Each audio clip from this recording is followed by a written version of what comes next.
Thesis number 5. The historical books of the Old Testament tells the story of Israel and Judah from a theological point of view, which is not characteristic of the ancient Near East literature. This thesis explores the theological dimensions of the historical books of the Old Testament. It also provides a unique perspective on the history of Israel and Judah. It emphasizes central role of Deuteronomy in interpreting these books, which is collectively known as Deuteronomistic history, and discusses the theological theme and notifies that arise from this perspective. The historical books of the Old Testament can be grouped as follows. First, there are in 4 groups. First, the Deuteronomistic history. The Deuteronomistic history contains Joshua, Judges, 1st and 2nd Samuel, 1st and 2nd King. Second, the chronicler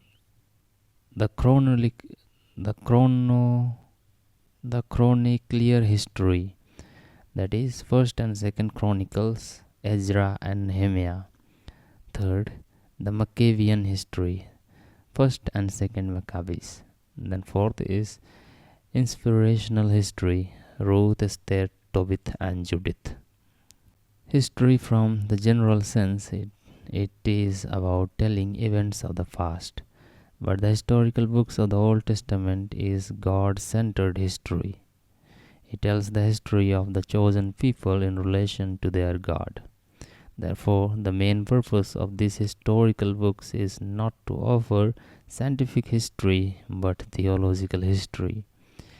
The historical books have a double character. First, they present a development of historical and political the occurrences in Israel, and B, they connect and interpret these historical and political events in the light of the intervention of God in Israel's history.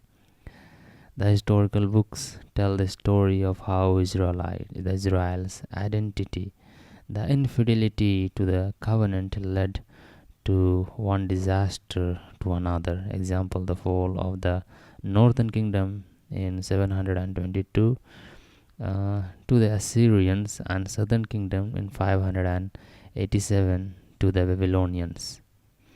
This kind of history is unique in Israel. Number 1.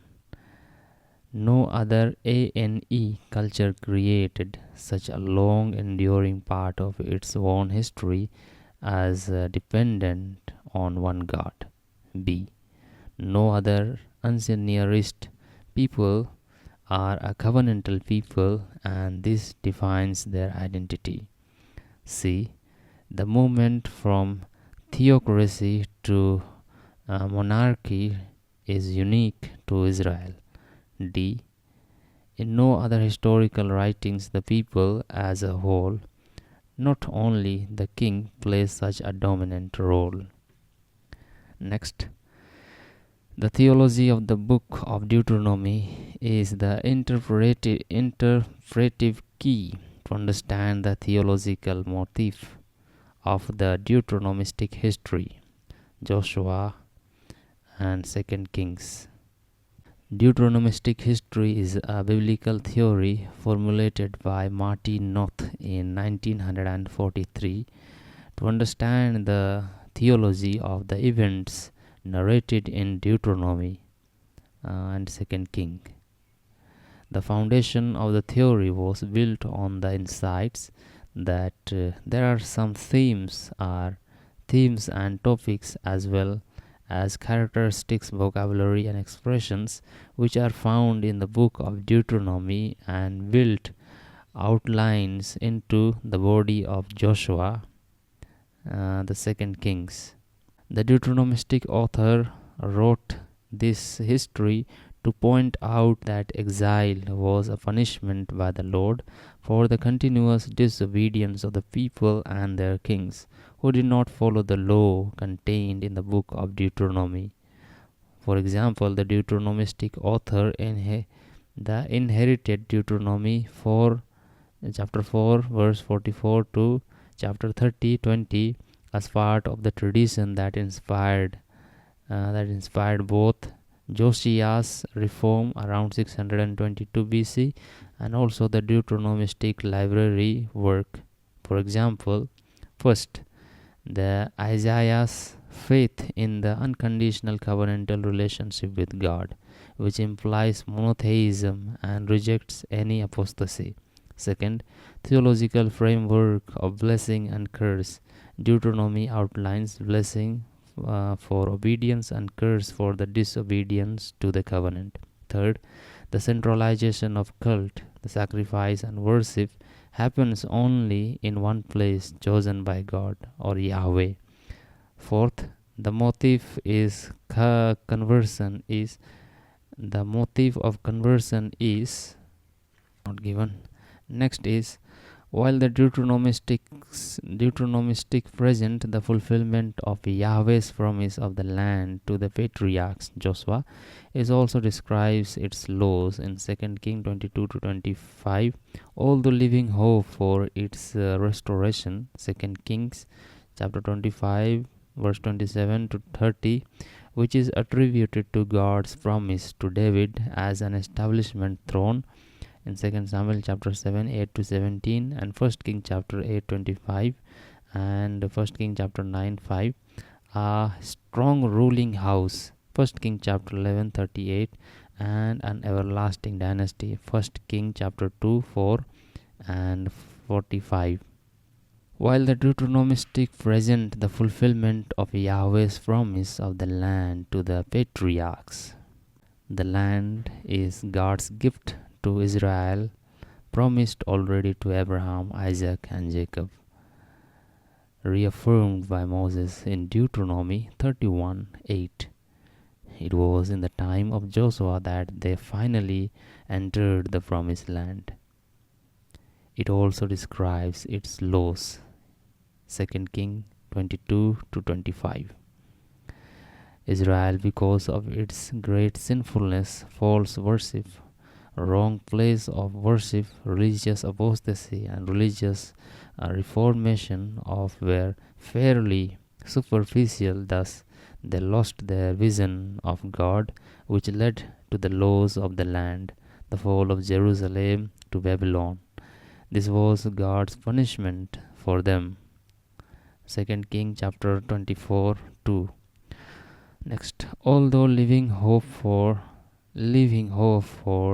its restoration, 2 Kings chapter 25 27 to 30, which is attributed to God's promise to David as an established throne, 2 Samuel chapter 7 8 to 17 and 1 Kings chapter 8 25 and chapter 9 verse 5. This end of Kings is optimistic. Amidst Israel's sinfulness, the Jehoiachin being released from prison heralds a reflection of hope for restoration, symbolizing God's compassion for his people, meaning that God preserves the remnant of the faithful, indicating that Judah would not suffer same fate as Israel because of the righteousness of David, who kept the statutes of Yahweh. In this way, the people could be assured of their continuing election by God. A strong ruling house. Next, a strong ruling house. 1 King chapter 11 38 and an everlasting dynasty. 1 King chapter 2 4 and 45. The capturing and release showed that God's election and covenant with Israel were bound with David, although the continuation of the Davidic dynasty was conditioned upon proper cultic observances and acceptance of the Mosaic covenant. This has a new connection. Next. Although Israel's demand for a king, as we see in 1 Samuel chapter 8, 4 to 7, is itself was no wrong for Israel. Genesis chapter 17, verse 6, and chapter 49, verse 10, Numbers chapter 24, 17, Deuteronomy 17, 14 to 20.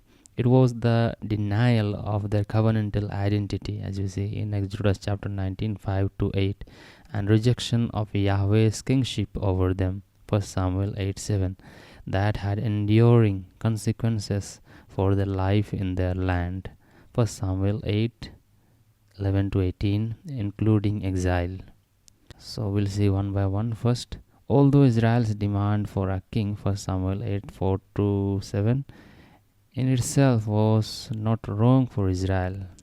Genesis chapter 17, 6, Genesis chapter 49, 10, Numbers chapter 24, 17, Deuteronomy chapter 17, 14 to 20. Already in Genesis chapter 17, 6, God had a plan for Israel having a human king. But the time for this is happened was to be determined by God, according to Genesis chapter 49, 10 and Numbers chapter 24, 17. The first problem with Israel's request for a king is that they seem not to wait God's time. Second, they ask the king for a wrong reason, to be like other nation, and they pick Saul for the wrong reason, because he is strong and handsome. Next, it was the denial of their covenantal identity. Exodus chapter 19, 5 to 8. God brought Israel out of Egypt to be unlike other nations, but a covenantal people. The essence of Israel's uniqueness was Yahweh's rule over them as their king. God wanted Israel to show the whole world how glorious it can be to live under the authority of God. Next, rejection of Yahweh's kingship over them. 1 Samuel 8, 7. The request for a king was a replacement of God's rule in their life and their affairs. Next, that had enduring consequences for their life in the land. 1 Samuel 8, 11 to 18, including exile, the oppression and exploitation. The king would impose heavy taxes. Sons and daughters will serve the king's interest, leading to a widespread oppression, loss of freedom and property. The king takes their properties for his own use, Israelite or of autonomy. The divine judgment and exile. The rejecting Yahweh's kingship resulted in divine judgment, leading to periods of exile and captivity. 2 Kings chapter 22, 24. Next, while the Deuteronomistic portrayal of God as gracious, jealous, faithful, merciful, sovereign, etc., is unique, is enduring of rendering of God as a God of war. Joshua chapter 23, 4 to 5 and 11. Joshua chapter 24, verse 12. Judges chapter 1, 1 to 4. 1 Samuel 15, 3. Deuteronomy 13, 15 to 17. And Deuteronomy 20, 10 to 20. May evoke problem for a reader today. So God is seen as the God of war. God as gracious. This refers to God's benevolent characteristic, which is not because man demonstrates love towards God, but in spite of man's disobedience. God suspends judgment and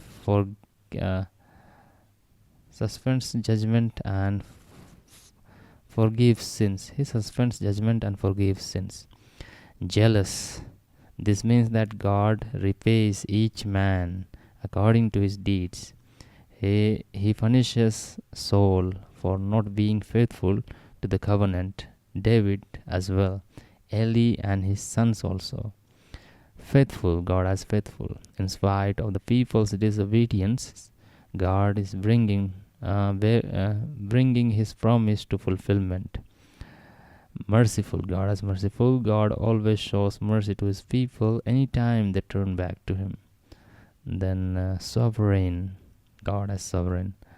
Though all allow a king, though he allows a king, he still demands that the people must fear and serve him in order to obtain life. All territory is within God's jurisdiction.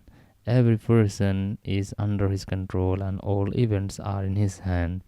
All his plans come to accomplishment. God's victory is independent of human cooperation. Next, it's a rendering of God as a God of war. Joshua chapter 23, 4 to 5 and 11, chapter 24, 12, Judges 1, 1 to 4, 1 Samuel 15, 3, Deuteronomy 13, 15 to 17, and Deuteronomy 20, 10 to 20 may evoke problem for the readers today. The understanding of God as God of war, which more expressed in Joshua than any other Old Testament text, is to be seen in light of God's hatred for sin. God wages war with any nation or person who sins and does not accept God's invitation for conversion.